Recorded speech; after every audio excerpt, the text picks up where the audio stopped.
Happy జన్మభూమి committee, happy జన్మభూమి committee. ఏ కేంద్ర పచ్చడి దాకుండా ఇరుగు తెచ్చారు? మేము కూడా నిన్న కలిసిపోయాం కదన్నా.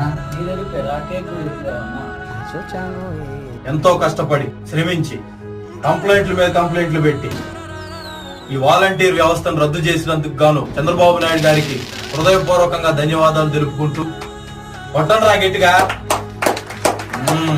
పార్టీ కోసం ఆస్తులు అమ్మి మరి ఇంత కష్టపడుతున్నా మాలాంటి కార్యకర్తలందరికీ ఏదో ఒక రకంగా జన్మభూమి కమిటీ ఉద్యోగాలు ఇచ్చి మాకు దారి చూపించాలని మరొకసారి మనసారా వేడుకుంటూ 5 సంవత్సరాలుగా మన బాబు గారు కష్టపడుతున్న దానికి ఇవాళ ప్రతిఫలం దక్కింది. మీ ముసలి ముతుకంతా మా బాబు గారి కాళ్ళ కిందకి రావాల్సిందే. సచ్చినట్టు పంచాయతీ ఆఫీసులకు వచ్చి క్యూ కట్టాల్సిందే. కాళ్ళు లేకపోయినా కళ్ళు లేకపోయినా పాక్కుంటైనా దేవుక్కుంటైనా వచ్చి దేహి అని